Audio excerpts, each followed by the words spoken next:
ਦਿੱਲੀ ਧਰਨੇ ਨੂੰ ਯਤਨਸ਼ੀਲ ਬਣਾਉਣ ਸਦਕਾ ਅਤੇ ਸੂਬੇ ਭਰ 'ਚ ਸੰਯੁਕਤ ਮੋਰਚੇ ਦੇ ਸੱਦੇ ਤਹਿਤ ਸ਼ਹਿਰ ਦੇ ਵੱਖ-ਵੱਖ ਹਿੱਸਿਆਂ 'ਚ ਬਣੇ FCI ਦੇ ਮੁੱਖ ਦਫ਼ਤਰਾਂ ਅਤੇ ਅੰਬਾਨੀ ਅਡਾਨੀਆਂ ਦੇ ਸੈਲੋ ਅੱਗੇ ਵੱਖ-ਵੱਖ ਕਿਸਾਨਾਂ ਦੇ ਘਰਿਆਂ ਵੱਲੋਂ ਸਵੇਰੇ 11 ਵਜੇ ਤੋਂ ਸ਼ਾਮ 6 ਵਜੇ ਤੱਕ ਧਰਨੇ ਲਗਾ ਕੇ ਮੋਦੀ ਅਤੇ ਕਾਰਪੋਰੇਟ ਘਰਾਣਿਆਂ ਵਿਰੁੱਧ ਜੰਮ ਕੇ ਤਿੱਖੀ ਨਾਅਰੇਬਾਜ਼ੀ ਕਰਦਿਆਂ ਆਪਣੇ ਦਿਲ ਦੀ ਭੜਾਸ ਕੱਢੀ ਗਈ। ਇਸ ਸਮੇਂ BKU ਏਕਤਾ ਡਕੌਦਾ ਦੇ ਧਰਨੇ ਨੂੰ ਹਰਜਿੰਦਰ ਸਿੰਘ ਬਲਾਕ ਪ੍ਰਧਾਨ, ਅੰਮ੍ਰਿਤਪਾਲ ਕੌਰ ਮਹਿਲਾ ਆਗੂ, ਅਮਨ ਨਾਨਕਸਰ ਬਲਾਕ ਆਗੂ ਅਤੇ ਇਸੇ ਤਰ੍ਹਾਂ BKU ਏਕਤਾ ਉਗਰਾਹਾਂ ਦੇ ਧਰਨੇ ਨੂੰ ਜ਼ਿਲ੍ਹਾ ਪ੍ਰਧਾਨ ਜਸਪਾਲ ਸਿੰਘ ਨੰਗਲ, ਜਨਰਲ ਸਕੱਤਰ ਨੱਥਾ ਸਿੰਘ ਰੋੜੀਕਪੂਰਾ ਅਤੇ ਹੋਰਾਂ ਨੇ ਸੰਬੋਧਨ ਕਰਦਿਆਂ ਆਖਿਆ ਕਿ ਇਹ ਜੋ ਅੱਜ ਸਾਡੇ ਵੱਲੋਂ ਧਰਨੇ ਦਾ ਐਕਸ਼ਨ ਵੱਢਿਆ ਗਿਆ ਹੈ, ਇਹ ਸਾਨੂੰ ਸੰਯੁਕਤ ਮੋਰਚੇ ਦੀ ਕਾਲ ਆਈ ਸੀ, ਜਿਸ ਦੇ ਤਹਿਤ ਅੱਜ ਅਸੀਂ ਆਪਣੇ ਸਮੂਹ ਕਿਸਾਨਾਂ ਦੇ ਇਕੱਠ ਨੂੰ ਇੱਥੇ ਕੋਟਕਪੂਰਾ ਦੇ ਸ਼ਹਿਰ 'ਚ ਵੱਖ-ਵੱਖ ਥਾਈਂ ਬਣੇ FCI ਦੇ ਮੁੱਖ ਦਫ਼ਤਰਾਂ ਨੂੰ ਘੇਰ ਕੇ ਉਹਨਾਂ ਨੂੰ ਆਪਣੀ ਸਮੱਸਿਆਵਾਂ ਤੋਂ ਜਾਣੂ ਕਰਵਾਇਆ ਜਾ ਰਿਹਾ ਹੈ ਤੇ ਬਾਰ-ਬਾਰ ਅਸੀਂ ਆਪਣੀ ਗੱਲ ਆਖ ਰਹੇ ਹਾਂ ਕਿ ਮੋਦੀ ਸਾਹਿਬ ਇਹ ਖੇਤੀ ਨੂੰ ਬਰਬਾਦ ਕਰਨ ਵਾਲੇ ਕਾਨੂੰਨਾਂ ਦੀ ਸਾਨੂੰ ਲੋੜ ਨਹੀਂ। ਇਹ ਤੁਸੀਂ ਕਿਉਂ ਸਾਡੇ ਤੇ ਜਬਰੀ ਥੋਪ ਰਹੇ ਹੋ? ਜੇ ਤੁਹਾਨੂੰ ਸਾਡੀ ਭੋਰਾ ਵੀ ਫਿਕਰ ਹੈ, ਇਹ ਕਾਲੇ ਕਾਨੂੰਨ ਖਤਮ ਕਰ ਦਿਓ ਤਾਂ ਜੋ ਸਾਡਾ ਪਿਛਲੇ ਕਈ ਸਮਿਆਂ ਤੋਂ ਹੋ ਰਿਹਾ ਨੁਕਸਾਨ ਨੂੰ ਹੋਰ ਜ਼ਿਆਦਾ ਹੋਣ ਤੋਂ ਰੋਕਿਆ ਜਾ ਸਕੇ। ਅਖੀਰ ਅਸੀਂ ਕਾਲੇ ਕਾਨੂੰਨ ਖਤਮ ਕਰਵਾ ਕੇ ਹੀ ਦਮ ਲਵਾਂਗੇ ਤੇ ਉਹਨਾਂ ਚਿਰ ਸਾਡੇ ਧਰਨੇ ਮੁਜ਼ਾਹਰੇ ਹਰ ਥਾਂ ਤੇ ਇਦਾਂ ਹੀ ਚੱਲਦੇ ਰਹਿਣਗੇ। ਇਸ ਸਮੇਂ ਕਿਸਾਨਾਂ ਦੇ ਵੱਖ-ਵੱਖ ਧਰਨਿਆਂ ਮੌਕੇ ਭਾਰੀ ਗਿਣਤੀ 'ਚ ਕਿਸਾਨਾਂ ਤੋਂ ਇਲਾਵਾ SP ਬਾਲਕ੍ਰਿਸ਼ਨ ਸਿੰਗਲਾ, DSP ਸਰਦਾਰ ਬਲਕਾਰ ਸਿੰਘ ਸੰਧੂ ਅਤੇ ਸ਼ਹਿਰੀ ਥਾਣੇ ਦੇ SHO ਇੰਸਪੈਕਟਰ ਗੁਰਮੀਤ ਸਿੰਘ ਵੀ ਆਪਣੀ ਪੁਲਿਸ ਟੀਮ ਨਾਲ ਹਾਜ਼ਰ ਸਨ। ਕੋਟਕਪੂਰਾ ਦਾ ਪੱਤਰਕਾਰ ਰੋਹਿਤ ਆਜ਼ਾਦ ਦੀ ਰਿਪੋਰਟ। ਹਾਂਜੀ ਸਰ, ਕੀ ਨਾਮ ਆਪਣਾ?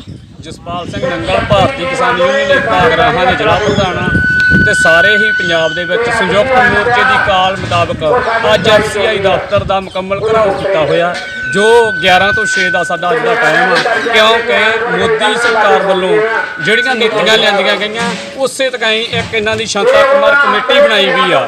ਉਹ ਸ਼ਾਂਤਾ ਕੁਮਾਰ ਕਮੇਟੀ ਦੀਆਂ ਕੁਝ ਸ਼ਰਤਾਂ ਜੋ ਕਿਸਾਨਾਂ ਤੇ ਮੜੀਆਂ ਗਈਆਂ, ਜਿਹਦੇ ਕਰਕੇ ਕਿਸਾਨਾਂ ਦੀ ਫਸਲ ਰੁਲਣੀ ਆ, ਕਿਉਂਕਿ ਪਹਿਲਾਂ ਵਾਲੀਆਂ ਰਿਪੋਰਟਾਂ ਦੇ ਵਿੱਚ ਜਿਹੜੀ ਨਵੀਂ ਸੀਗੀ ਉਹ 15% ਸੀਗੀ, 15 ਸੀ, ਹੁਣ ਇਹਨਾਂ ਨੇ ਉਹ 12% ਕਰਤੀ ਆ, ਕਿਉਂਕਿ 15% ਨਵੀਂ ਤੇ ਵੀ ਉਦੋਂ ਕਿਸਾਨਾਂ ਦੀ ਕਣਕ ਰੁਲਦੀ ਆ ਤੇ 12% ਨਵੀਂ ਆ ਜਿਹੜੀ ਇਹ ਤਾਂ ਸਾਡੇ ਅੱਜ ਪੁਰਾਣੀ ਕਣਕ ਜਿਹੜੀ ਡਰਮਾਂ 'ਚ ਪਈ ਆ ਉਹਦੀ ਨਵੀਂ ਮੁਤਾਬਕ ਵੀ ਸ਼ਰਤ ਪੂਰੀ ਨਹੀਂ ਹੁੰਦੀਗੀ। ਇਸੇ ਤਰ੍ਹਾਂ ਜਿਹੜਾ ਕਣਕ ਦਾ ਟੋਟਾ ਹੈ ਉਹਾਂ ਦੇ ਵੀ ਕਣਕ ਦਾ ਟੋਟਾ ਜਿਹੜਾ ਪਹਿਲਾਂ 3% ਦੀ ਸ਼ਰਤ ਸੀਗੀ, ਹੁਣ ਇਹਨਾਂ ਨੇ 1.5% ਕਰਤੀ ਵੀ ਟੋਟਾ ਹੋਰ ਘਟਾਤਾ ਉਹਦੀ ਵੀ ਅੱਧਾ ਵੀ 1.5% ਹੋਣੀ ਚਾਹੀਦੀ ਆ। ਤੇ ਜਦੋਂ ਕਣਕ ਸੁਕਾ ਕੇ ਵੱਢਾਂਗੇ ਤਾਂ ਮਸ਼ੀਨਾਂ ਨੇ ਟੋਟਾ ਬਣਾਉਣਾ ਹੀ ਬਣਾਉਣਾ ਹੈ। ਕਿਸੇ ਵੀ ਹਾਲਤ ਇਹਨਾਂ ਦੀਆਂ ਸ਼ਰਤਾਂ ਪੂਰੀਆਂ ਨਹੀਂ ਹੁੰਦੀਆਂ। ਅਸਲ 'ਚ ਇਹ ਸ਼ਰਤਾਂ ਜਿਹੜੀਆਂ ਇਹ ਤਾਂ ਕਿਸਾਨਾਂ ਤੇ ਲਾਈਆਂ ਜਾਂਦੀਆਂ ਕਿਉਂਕਿ ਉਹ ਕਾਰਪੋਰੇਟ ਘਰਾਣਿਆਂ ਦੇ ਹੱਕ ਦੇ ਵਿੱਚ ਭੁਗਤਣਾ ਚਾਹੁੰਦੇ ਆ ਅਤੇ ਸਾਡੀ ਫਸਲ ਨੂੰ ਇਸ ਤਰ੍ਹਾਂ ਦਾਗੀ ਕਹਿ ਕੇ ਤੇ ਵਪਾਰੀਆਂ ਨੂੰ ਲੁਟਾਉਣਾ ਚਾਹੁੰਦੇ ਆ। ਇਸ ਕਰਕੇ ਅਸੀਂ ਇਹਨਾਂ ਦਾ ਵਿਰੋਧ ਕਰ ਰਹੇ ਹਾਂ। ਇਸੇ ਦੇ ਨਾਲ ਹੀ ਅਸਲ 'ਚ ਆ ਜਿਹੜੇ ਸਾਡੇ FCI ਦੇ ਦਫ਼ਤਰ ਆ ਇਹਦਾ ਭੋਗ ਪਾਉਣਾ ਚਾਹੁੰਦੇ ਆ ਵੀ ਵਪਾਰੀ ਆ ਜਿਹੜੇ ਉਹ ਕਣਕਾਂ ਨੂੰ ਜਦੋਂ ਇਸ ਤਰ੍ਹਾਂ ਖਰੀਦਣਗੇ, ਕਿਉਂਕਿ ਸਰਕਾਰੀ ਸ਼ਰਤਾਂ ਨਾ ਪੂਰੀਆਂ ਹੋਈਆਂ ਤਾਂ ਫਿਰ ਇਹ ਵਪਾਰੀ ਖਰੀਦਣਗੇ। ਵਪਾਰੀਆਂ ਦੇ ਬਾਰੇ ਨਿਆਰੇ ਕਰਨ ਲਈ ਸਾਨੂੰ ਮੰਡੀਆਂ ਦੇ ਵਿੱਚ ਰੋਲਣਾ ਚਾਹੁੰਦੇ ਆ ਅਤੇ ਇਸ ਗੱਲ ਦੇ ਨਾਲ ਜਦੋਂ FCI ਦੇ ਗੋਦਾਮਾਂ ਦੇ ਵਿੱਚ ਮਾਲ ਨਾ ਆਇਆ, FCI ਦੀ ਖਰੀਦ ਨਾ ਰਹੀ ਤਾਂ ਫਿਰ ਇਧਰਲੇ ਪਾਸੇ ਬਦਨਾਮ ਹੋਊ ਵੀ ਕਿਸਾਨਾਂ ਨੇ FCI ਨੂੰ ਮਾਲ ਨਹੀਂ ਦਿੱਤਾ, ਵੀ ਇਹਨਾਂ ਦੀ ਲੋੜ ਨਹੀਂ। ਜਦੋਂ ਇਸ ਤਰ੍ਹਾਂ ਹੋਊਗਾ ਇਸ ਤਰ੍ਹਾਂ ਫਿਰ ਇਧਰਲੇ ਪਾਸੇ ਜਿੰਨੇ ਮੁਲਾਜ਼ਮ ਕੰਮ ਕਰਦੇ ਆ ਉਹ ਸਾਰੇ ਨੌਕਰੀਆਂ ਤੋਂ ਜਾਣਗੇ। ਇਸੇ ਤਰ੍ਹਾਂ ਇਸੇ ਗੱਲ ਨੂੰ ਅਸੀਂ ਲੈ ਕੇ ਵੀ ਅਸਲ 'ਚ ਜਿਹੜੀ ਸ਼ਾਂਤਾ ਕੁਮਾਰ ਦੀ ਕਮੇਟੀ ਦੀ ਰਿਪੋਰਟ ਆ ਇਹ FCI ਦੀ ਮੌਤ ਦੇ ਵਾਰੰਟ ਆ। ਇਹਦੇ ਕਰਕੇ ਅਸੀਂ ਇਹਨਾਂ ਦੇ ਬਾਰੇ ਦੇ ਕੇ ਡਟੇ ਹੋਏ ਹਾਂ, ਇਹਨਾਂ ਨੀਤੀਆਂ ਨੂੰ ਲਾਗੂ ਨਹੀਂ ਹੋਣ ਦਿਆਂਗੇ। ਨਹੀਂ, ਜਿਹੜੇ ਦਿੱਲੀ ਦੀਆਂ ਬਰੂਹਾਂ ਤੇ ਤੁਹਾਡੇ ਬਾਕੀ ਕਿਸਾਨ ਬੈਠੇ ਨੇ ਉਹਨਾਂ ਨੂੰ ਸਰਕਾਰ ਵੱਲੋਂ ਤੁਹਾਡੇ ਧਰਨੇ ਨੂੰ ਕੋਈ ਖਰਾਬ ਵੀ ਕੀਤਾ ਜਾ ਰਿਹਾ? ਮਤਲਬ ਕਿ ਬਿਲਕੁਲ ਸਰਕਾਰ ਨੂੰ ਵਾਰ-ਵਾਰ, ਕਿਉਂਕਿ ਇਹ ਜਿਹੜੀ ਮੋਦੀ ਹਕੂਮਤ ਆ ਇਹ ਫਾਸੀ ਹਮਲੇ ਕਰਦੀ ਆ, ਇਹ RSS ਤੇ ਗੁੰਡਾਗਰਦੀ ਆ ਜਿਹੜੀ ਉਹ ਲੋਕਾਂ ਨੂੰ ਧਰਮਾਂ ਦੇ ਨਾਂ ਤੇ ਪਾੜ ਕੇ ਇਸ ਤਰ੍ਹਾਂ ਸਾਡੇ ਧਰਨੇ ਨੂੰ ਬਦਨਾਮ ਕਰਨਾ ਚਾਹੁੰਦੀ ਆ। ਅਸੀਂ ਇਹਨਾਂ ਦੀ ਹਰ ਇੱਕ ਚਾਲ ਨੂੰ ਸਮਝਦੇ ਹਾਂ ਕਿਉਂਕਿ ਜਦੋਂ 26 ਜਨਵਰੀ ਨੂੰ ਵੀ ਇਸੇ ਦੁਕਾਨਾਂ ਨੇ ਕਰਿਆ, ਜਦੋਂ ਸਾਡਾ ਟਰੈਕਟਰ ਮਾਰਚ ਵਾਲਾ ਮਸਲਾ ਸੀਗਾ ਤਾਂ ਉਹ ਉੱਧਰ ਦੀ ਬਜਾਏ ਇਹਨਾਂ ਨੇ ਇੰਡੀਆ ਗੇਟ ਖੋਲ੍ਹਿਆ। ਉਦੋਂ ਵੀ ਅਸੀਂ ਉਸ ਧਰਨੇ ਨੂੰ ਆਪਦੀ ਸਾਰੀ ਜਿੰਨੇ ਸਾਡੇ ਉੱਥੇ ਕਿਰਤੀ ਲੋਕ ਗਏ ਸੀ ਉਹਨਾਂ ਨੂੰ ਸਮਝਾ ਬੁਝਾ ਕੇ ਉੱਥੇ ਟਿਕਾਇਆ ਹੋਇਆ ਅਤੇ ਸਾਡੇ ਲੋਕ ਸਮਝ ਚੁੱਕੇ ਆ ਵੀ ਅਸਲ 'ਚ ਇਹ ਗੁੰਡਾਗਰਦੀ ਪਾਰਟੀ ਆ ਤੇ ਫਾਸ਼ੀ ਹਮਲੇ ਕਰਕੇ ਲੋਕਾਂ ਨੂੰ ਖਦੇੜਨਾ ਚਾਹੁੰਦੀ ਆ।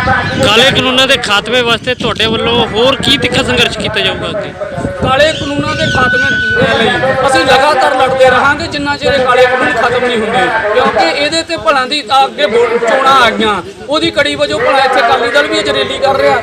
ਪਰ ਇਹ ਪਾਰਟੀਆਂ ਜਿਹੜੀਆਂ ਸਾਨੂੰ ਇਹ ਲੱਗਦਾ ਵੀ ਇਹ ਪਾਰਟੀਆਂ ਵੀ ਅਸਲ 'ਚ ਉਹਨਾਂ ਨਾਲ ਰਲੀਆਂ ਹੋਈਆਂ, ਇਹ ਵੀ ਕਾਰਪੋਰੇਟ ਘਰਾਣਿਆਂ ਦੇ ਹੱਕ ਦੇ ਵਿੱਚ ਲੋਕਾਂ ਨੂੰ ਖਦੇੜ ਕੇ ਇਸ ਤਰ੍ਹਾਂ ਵੱਖੋ ਵੱਖ ਕਰਨਾ ਚਾਹੁੰਦੇ ਆ। ਅਸੀਂ ਇਸ ਗੱਲ ਦੀ ਸਮਝ ਕਰ ਚੁੱਕੇ ਹਾਂ, ਅਮਨ ਸ਼ਾਂਤ ਲੜਾਂਗੇ ਜਿੰਨਾ ਚਿਰ ਜਿੱਤਦੇ ਨਹੀਂ ਉਹਨਾਂ ਚਿਰ ਉੱਠਦੇ ਨਹੀਂ। ਵੀ ਯਾਨੀ ਜਿਹੜੇ ਅਕਾਲੀ ਦਲ ਦੀਆਂ ਰੈਲੀਆਂ ਹੋ ਰਹੀਆਂ ਇਹ ਇੱਕ ਸਟੰਟ ਬਾਜੀ ਹੈ ਉਹਨਾਂ ਵੱਲੋਂ। ਬਿਲਕੁਲ ਇਹ ਚੋਣਾਂ ਆ ਗਈਆਂ ਕਰਕੇ ਇਹ ਸਟੰਟ ਆ, ਚੋਣਾਂ ਦੇ ਵਿੱਚ ਲੋਕਾਂ ਨੂੰ ਪਾੜਦੇ ਆ, ਪਾੜ ਕੇ ਅਸਲ 'ਚ ਘੋਲ ਨੂੰ ਖਦੇੜਨਾ ਚਾਹੁੰਦੇ ਆ, ਇਹਨਾਂ ਦਾ ਵੀ ਉਹੀ ਮਕਸਦ ਆ।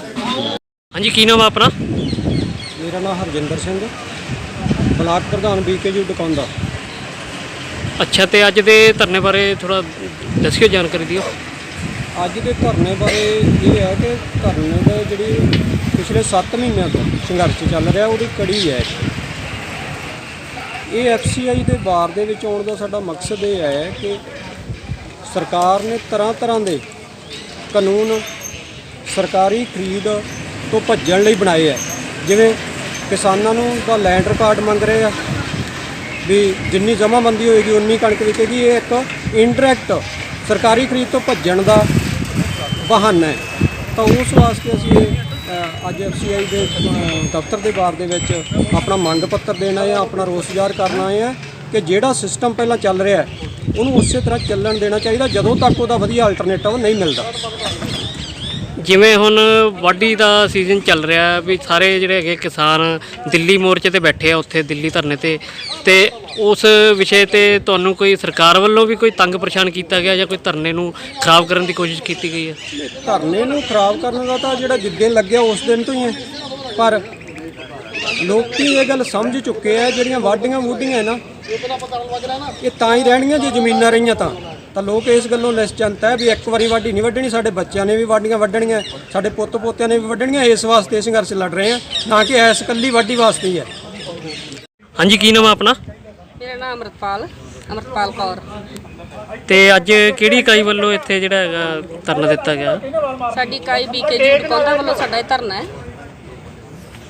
ਜਿਹੜੇ ਖੇਤੀ ਦੇ ਪ੍ਰਤੀ ਇਹਨਾਂ ਨੇ ਕਾਲੇ ਕਾਨੂੰਨ ਸਾਡੇ ਬਣਾਏ ਹੈ, ਸਾਡੇ ਵਾਸਤੇ ਬਣਾਏ ਹੈ, ਤਿੰਨੋਂ ਕਾਨੂੰਨ, ਉਹਨਾਂ ਦੇ ਵਿਰੁੱਧ ਅਸੀਂ ਅੱਜ ਅਬਾਨੀਆਂ ਅਡਾਨੀਆਂ ਦੇ ਜਿਹੜੇ ਇੱਥੇ ਸੈਲੋ ਆ, ਅਸੀਂ ਆਪਦਾ ਰੋਸ ਪ੍ਰਦਰਸ਼ਨ ਕਰਨ ਵਾਸਤੇ ਇੱਥੇ ਅੱਜ ਬੈਠੇ ਹਾਂ। ਸਾਡੀਆਂ FCI ਹਾਂਜੀ। ਤੇ ਇਸ ਤੋਂ ਅੱਗੇ ਤੁਹਾਡਾ ਕੀ ਮਤਲਬ ਜਿਹੜਾ ਹੈਗਾ ਤਿੱਖਾ ਸੰਘਰਸ਼ ਹੋਵੇਗਾ ਇਸ ਤੋਂ ਅੱਗੇ? ਸਾਡੀ ਕਣਕ ਦੀ ਖਰੀਦ ਹੋਣੀ ਚਾਹੀਦੀ ਸਰਕਾਰੀ। ਹਾਂਜੀ, ਸਾਡੀ ਕਣਕ ਦੀ ਖਰੀਦ ਸਰਕਾਰੀ ਹੋਣੀ ਚਾਹੀਦੀ ਆ। ਠੀਕ ਆ। ਤੇ ਸਾਡਾ ਰੋਸ ਮੁਜ਼ਾਹਰਾ ਇਸੇ ਕਰਕੇ ਅਸੀਂ ਅਕਾਲੀ ਦਲ ਰੱਦ ਕਰਾਉਣ ਦੇ ਖਿਲਾਫ ਵੀ ਆ। ਠੀਕ ਆ। ਹਾਂਜੀ। ਤੇ ਇਸ ਤੋਂ ਬਾਅਦ ਤੁਹਾਡਾ ਕੀ ਮਤਲਬ ਅੱਗੇ ਐਕਸ਼ਨ ਹੋਏਗਾ? ਹਾਂਜੀ, ਜੇ ਸਾਡੀਆਂ ਹੁਣ ਜਿਹੜੀਆਂ ਸਾਡੀ ਫਸਲ ਹੈ, ਜੇ ਸਾਡੀ ਇਹ ਨਾ ਗਵਰਨਮੈਂਟ ਸਾਨੂੰ ਤੰਗ ਕਰੂਗੀ, ਪਰੇਸ਼ਾਨ ਕਰੂਗੀ, ਸਾਡੇ ਕਿਸਾਨਾਂ ਨੂੰ, ਸਾਡੀ ਆਈ ਵੀ ਕਣਕ ਦੀ ਵਾਢੀ ਨੂੰ, ਤੇ ਅਸੀਂ ਆਪਦਾ ਜਿਹੜਾ ਇਹ ਸੰਘਰਸ਼ ਹੋਰ ਤਿੱਖਾ ਕਰਾਂਗੇ, ਅਸੀਂ ਹੋਰ ਅੰਦੋਲਨ ਕਰਾਂਗੇ। ਆਪਦੇ ਜਿਵੇਂ ਅੱਗੇ ਅਸੀਂ ਸ਼ਾਂਤੀਪੂਰਵਕ ਰੋਸ ਮੁਜ਼ਾਹਰੇ ਕਰੀ ਜਾਂਦੇ ਆ, ਅਸੀਂ ਹੋਰ ਜ਼ਿਆਦਾ ਕਰਾਂਗੇ। ਸਾਡੇ ਚੈਨਲ ਨੂੰ ਸਬਸਕ੍ਰਾਈਬ ਕਰੋ ਅਤੇ ਸਬਸਕ੍ਰਾਈਬ ਕਰਨ ਵੇਲੇ ਬੈਲ ਆਈਕਨ ਵਾਲਾ ਬਟਨ ਦਬਾਉਣਾ ਨਾ ਭੁੱਲੋ ਤਾਂ ਕਿ ਤੁਹਾਨੂੰ ਹਰ ਖਬਰ ਮਿਲ ਸਕੇ ਸਭ ਤੋਂ ਪਹਿਲਾਂ।